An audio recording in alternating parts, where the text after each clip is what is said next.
मीरा भाईंदर रोडवर आहे। या जागेमध्ये साधारण 2000 पूर्वी पासूनच नकाशा मंजूर आहे आणि याच्यातली काही जागा जी होती ती आरतीसाठी राखीव होती। आरतीव म्हणजे या बिल्डिंग मोठा लेआउट आहे, हा 484 त्यातला एक नंबर आहे, पण हा एक मोठा लेआउटचा भाग होता। ही जागा जी आहे ते आरतीसाठी राखीव होती आणि याचा एफएसआय पूर्ण ते कुठलं बार आहे, मनी रत्नम काय मनी पॅलेस, त्या इमारतीमध्ये याचा पूर्ण एफएसआय वापरला गेलेला आहे आणि त्या बिल्डिंगची ओपन स्पेस म्हणून ही आरजी म्हणून ही जागा होती मूळ नकाशात। त्यानंतर 2007 मध्ये ओसवाल बिल्डरनी त्या लेआउटमध्ये काही भागाशा घेतलं, ती मॅकडॉनल्ड बिल्डिंग आली।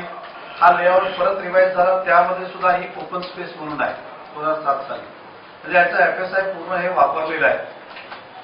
त्यावेळी विनोद त्रिवेदींनी अनुकूल बांधकाम केलं होतं। त्यावेळी मी महापौर असताना माझ्याकडे तक्रार प्राप्त झाली की आमच्या सोसायटीच्या आरतीच्या जागेमध्ये, म्हणून हा विषय मला माहीत आहे आणि त्यावेळी तो काम आम्ही थांबवलं होतं।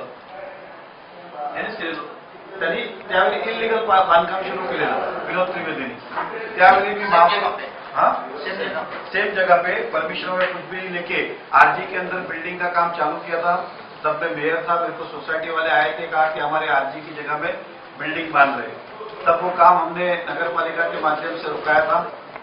2015 एंड में या 16 में अचानक में एक दिन जा रहा था, देखा काम चालू है उस जगह पे। त्यावेळी मी माहिती घेतली, जी बिल्डिंग आहे त्यामध्ये पण इलिगल बांधकाम वरचे 3 मध्ये वेळेला ऍडिशनल हे सगळं इलिगल असताना याला परवानगी भेटली कशी? तर त्यावेळी माहीत पडलं की आणि काहीतरी मॅन्युप्युलेट करून पेपर दिले आणि ह्या जागेवर परत परवानगी मिळवून घेतली, म्हणजे एकाच जागेच्या 2दा एफएसआय असं हा निर्देशात आला। त्यावेळी महानगरपालिकेला मी हे आक्षेप घेऊन निर्देशन केलं, त्याचं ऑलरेडी आपण एफएसआय दिलेलं आहे। त्यावेळी महानगरपालिकेने दिनांक 30/11/2015 रोजी त्याला काम थांबवायची नोटीस दिली आणि सांगितलं हे प्लान परत सादर करा, रिमंजुरी घ्या, त्यानंतरच काम चालू करा।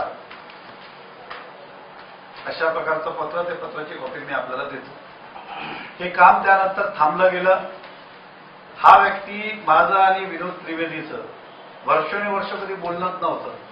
हा विनोद त्रिवेदी 2दा माझ्या घरी आला, मी त्याच्या घरी गेलो नाही, माझा फोनवर त्याचा एक आउटगोईंग नाही, त्याचा एक वेळा माझा फोनवर इन्कमिंग असेल। 2दा माझ्या घरी आलं आणि मला सांगितलं मेहता तुम्ही आक्षेप घेऊ नका, मी त्याला सहकार्य करणार, नकारलं। त्यानंतर परत त्यांनी त्या जागेवर जाऊन काम चालू केलं आणि आमच्या अधिकाऱ्यांशी असं बोललं की मेहता साहेबांशी बोलणं झालंय, मी काम चालू करतो। मी त्याला फोन केला की मी तुला कधी सांगितलं काम करायला, तुझं रिवाइज कर आणि चालू कर, एवढंच आमचं बोलणं झालं। आणि त्यावेळी तो बोलला मला असं करू नका नाही तर मी सुसाईड करेन। मी ते फोनच कट केलं आणि तो विषय तिकडे संपला। त्यानंतर 2 दिवसानंतर माहीत पडलं मला, ती तारीख मला नक्की आठवत नाही, पण साधारण 7-8 महिन्यापूर्वीची गोष्ट असेल। त्यांनी ते नयानगर पोलीस स्टेशनमध्ये एक तक्रार केली की नरेंद्र मेहतानी सदर इमारती बांधण्यासाठी माझ्याकडे 2 करोड रुपये मागितले। तर कधी मागितले? तर ज्यावेळी मी त्यांच्या घरी गेलो त्यावेळी अशा प्रकारचे गुन्हा नोंदवलं। त्यावेळी पोलिसांनी त्याचा लेखी जबाब घेतला, सगळी माहिती घेतली। त्यावेळी कुठल्याही प्रकारचं तक्रारीत तथ्य आढळलं नाही। त्याच्याकडे कुठल्याही प्रकारचं असं नाही की मेहता साहेबांनी पैसे मागितले, कुठेही सिद्ध करता आला नाही, तक्रारच खोटी होती आणि त्या अनुषंगाने पोलिसांनी तक्रारमध्ये तथ्य नाही म्हणून ते विषय तक्रारी निकाल काढली, तो विषय तिकडे संपला होता। ऑन द कॉन्ट्री जाधव साहेब पीआय होते, मी त्यांना सांगितलं माझा विरोधात खोटी तक्रार करून त्याच्यावर तुम्ही गुन्हा नोंदवा, अशा प्रकारची मी मागणी केली होती। तर मला जाधव साहेब बोलले ते आणि सिनियर सरके साहेब आम्ही करणार ते, परंतु नंतर मी पण ते इझी घेतला आणि ते लेट गो झाला, मी तेवढं लक्ष दिलं नाही। पण ते जाधव साहेब आज तेवढा आम्ही ह्याच्यावर गुन्हा दाखल करू की लोकप्रतिनिधी खोटी तक्रार आपण केली म्हणून, पण ते नंतरचं काळात राहून गेलं। त्यानंतर हा आता कोर्टात गेला, त्या कोर्टामध्ये मला तर पार्टी केलंच नाही। खरं त्यांनी मला पार्टी केलं, कोर्टाला मी सत्य मांडलं असतं, पण त्यांनी कोर्टात गेलं आणि पोलिसांना खाली पार्टी केलं की माझी तक्रार घेत नाही। तक्रार म्हणजे एफआयआर, म्हणजे आपल्या लोकशाही पद्धतीमध्ये असं आहे की एखादा आपण तक्रार दिलं पोलिसांची एफआयआर नोंदवली पाहिजे, परंतु पोलीस पण आपलं सिक्स सेन्स वापरतंय। खरं म्हणजे उद्या मी जाऊन काही सांगणार, आता मी सांगेल कोणी जाऊन सांगेल की मला मुख्यमंत्र्यांनी जी तक्रार नोंदवणार का नाही ना, त्यातलं थोडं बेस बघतात की खरं आहे की नाही आहे।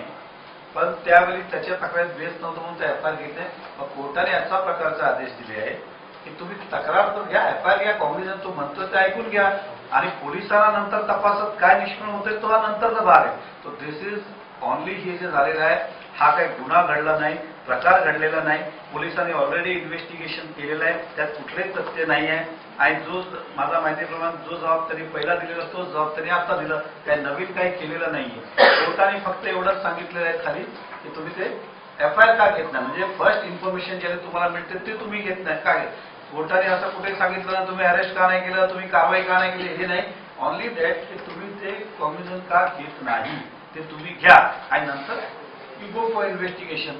आणि मला न्यायप्रकारे आणि पोलीस प्रशासनावर पूर्ण विश्वास आहे, जो तथ्य असेल तो बाहेर येईल. याच जाग्यामध्ये 2011 साली सुद्धा जसं मी सांगितलं 8ला बंद, त्याने आमचा महापालिका आयुक्ताला परवानगी दिली की मला परवानगी नाही दिली तर मी काय आत्महत्या करेल.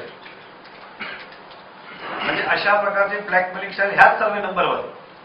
त्यानंतर त्याची तक्रार पण मागे घेतली आत्महत्याची. म्हणजे पहिला आत्महत्या करेल, जसं मी बोललो मलाही बोललो आत्महत्या करेल आणि आता नंतर अशी खोटी तक्रार द्यायची. आताही तो बाहेर हेच फिरत असतो की मला काही नाही, मला बिल्डिंग बांधून द्या, मला काही घेणं नाही, मी तक्रार मागे घेतो.